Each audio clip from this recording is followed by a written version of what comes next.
So, just apologies in advance if this does turn out to be too dark. I'm probably gonna have to have a look at this when I actually put it back when I put it on onto the computer. I just had to use a different bloody torch for lighting system because kind of got to stick with that hulking lunk of stuff instead of the other one because that one's on charge and I wanted to get this list over and done with because afterwards we have Cross Souls box to crack open. This isn't just another tournament report, and it is going to be another. It is going to be Satellar list today, which I took to locals, went and finished up with a top 8 finish. So I'll just go through the list and do the matchups afterward because that's becoming sort of more of the norm, I suppose. So we're going to start things off with Triple Neb, the obvious searcher. I was actually ballsy enough to side one of these out in a couple of games. Against round 5, it was actually kind of awful because I think Altair and Nothing Else game 2. But I did actually pull this. It actually did work out somewhat to my benefit because I got a mirror match round 2. Yeah, pretty sure it was round 2. I'll have to try to remember these friggin' matchups as well. That's going to be really bloody annoying. Although I think I just remembered all 6 of them. So thankfully that was a good thing. But yeah, Deneb Searcher, 3 Altair, still crummy rares. I did actually pick up 2 supers in a trade, so I was able to. I'm almost at the super rares now. But yeah, Altair, Wolfbark, this, that, and the next thing. So freaking ridiculous. 2 Inuk. I was actually quite content with Inuk. I saw it. I saw it enough times for it to be useful, so I was quite happy with it. Wouldn't go down to 1. Wouldn't go up to 3. I would definitely put Vega up to 2 though. Because a couple of games I actually opened with just the Vega. And that's literally the thing I was trying. I cut I cut down to 1 Vega to avoid opening Vega and Nothing But Monsters, but I still opened Vega and Nothing But Monsters at least 1 game, maybe even 2.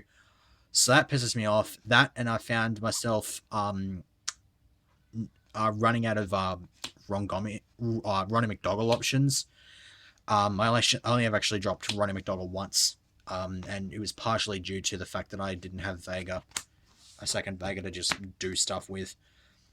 Played Awesome. Awesome is still freaking amazing. Don't tell me the card's bad because it's not. And then lastly, Too Honest. Too Honest was kind of crummy, to be honest. A lot of people were just playing around it, so I'm probably just going to cut these straight out of the deck, not even bother with them. It's just no point. Spells. 3 Rotor, obvious. Don't need to say too much about it. 2 pots. I actually quite liked my pots over the course of the tournament, so I think this will be sticking around for a little while. I saw it often enough for it to be pretty useful when I did see it. Most of the time, I didn't really need to special summon or anything like that, so I was quite content with it. Then I had the 2 MSTs just to get rid of back row and stuff like that. One was the Book of Moon, the Soul Charge, and the Raigeki. Just pretty much staples in this deck. Then for the traps, Triple Alpha. I actually did spend a little bit of time while I was in the wilderness outside of Yugi Tubing. I actually did for a little time try this at 2. But even at 3, I was not seeing them particularly often, so I'm just gonna stick with the 3. I think once I did actually break and it lost me my top 8 match, but aside from that, they were pretty much not really seen a whole lot, and when they were still useful.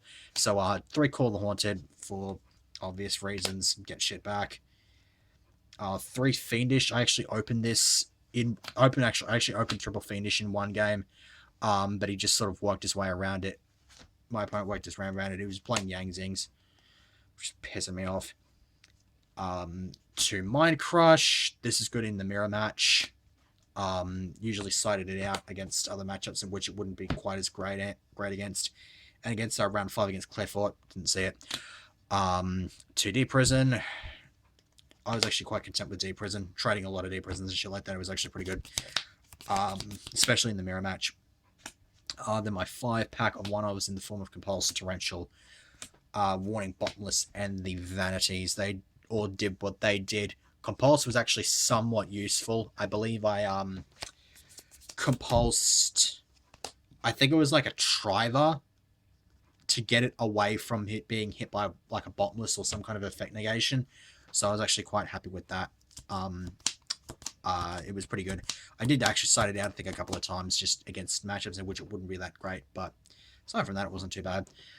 For the extra deck, hopefully this comes in clearly. Running two diamonds is actually pretty good. I never actually felt the need for the second one at all. I think there was only like one person who played Shadows, but he didn't really go particularly far. So that was that. The two Deltaros. Deltaros was pretty not too bad. Didn't go into it quite as much as I would have liked, because like most of the times it was literally just Triver. It literally was just that Triver was just the better choice. A handful of games I found myself dropping both of the Trivers. There was even one game where a third Triver might have actually been a pretty good idea, and there are another couple of games where I had one Triver and I got bounced and then I dropped it again. I think I got bounced again and I think I dropped it once more. So it might not be a bad idea to try 3 out. I do have an Ultra one in my trade binder, but I'm going to be OCD about it. If I'm going to run 3 Triver, I'm going to get a third ulti. So that's the thing.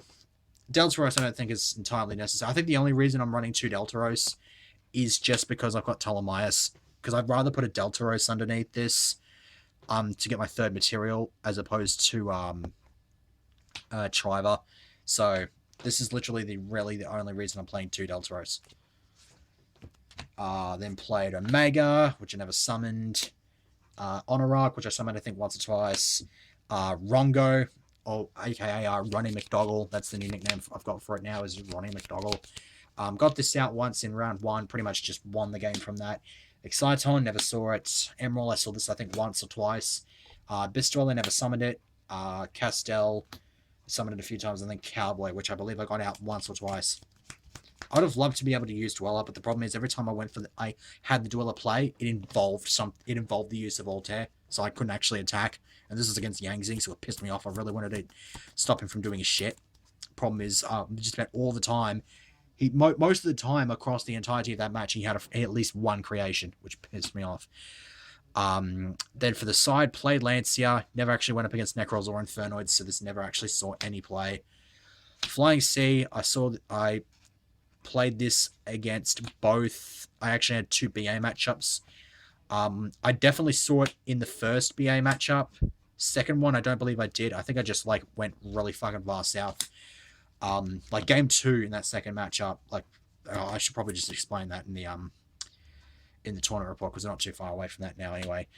Played a Twister. I actually saw the surprising amount, and I actually did pull this out of my Astro Pack. Got the Astro Pack before the tournament started, so I just swapped that crappy comment out with the Super, and it looks kind of nice. MST, not too bad. 2 Shed Ride. I decided this in against Clifford's, and the person questioned it. I am now questioning even running this. I think it's only just because I can't run something like Mistake, because it actually hurts me too much. And there was, in fact, a Spellbook player there, so if I got that Spellbook player, Shared Ride would have been ridiculous against that player.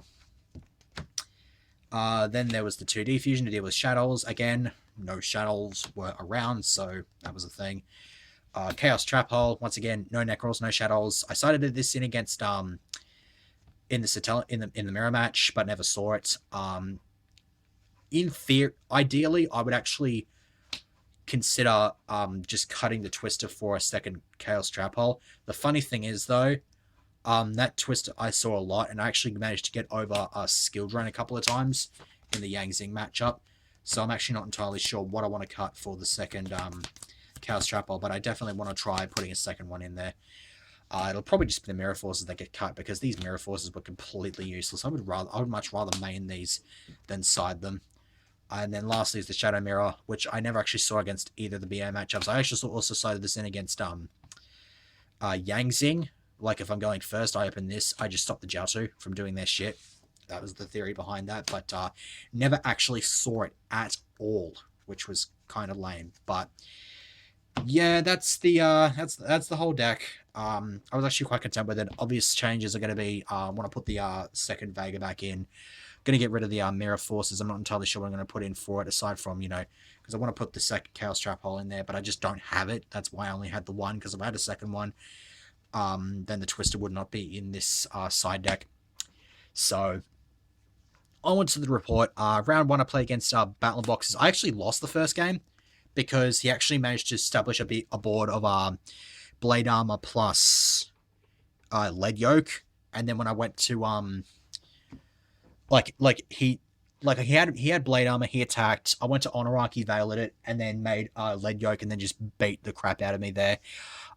Game 2, I did Triver beats all day, and then game 3, basically just kept flying C him to stop him from his exceeds, and then also using Ronnie McDougall to finish off that game. So that was pretty easy.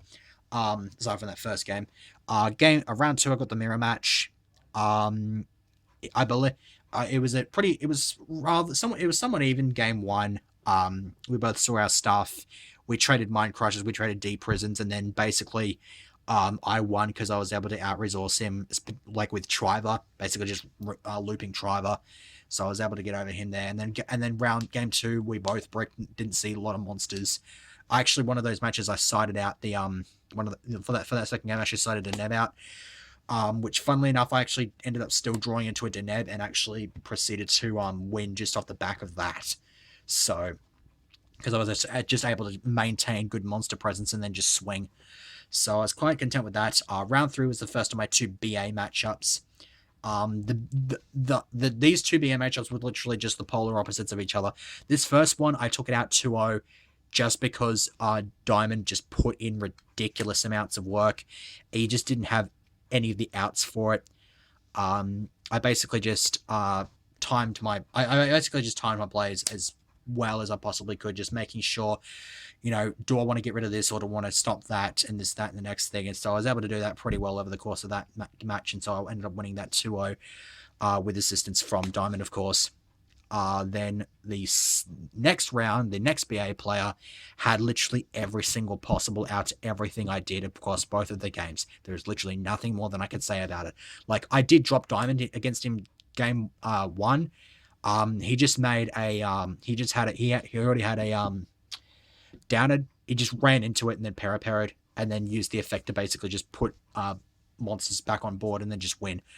So that was a kind of a depressing sort of thing. And then round 5, I played against Clifford. Very, very grindy game 1. I had to really just manage my resources well.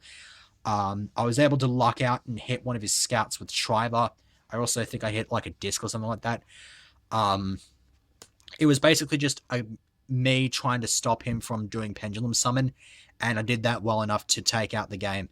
Awesome actually put in a lot, and I mean a lot of work, because I had him down to 1,200 life points.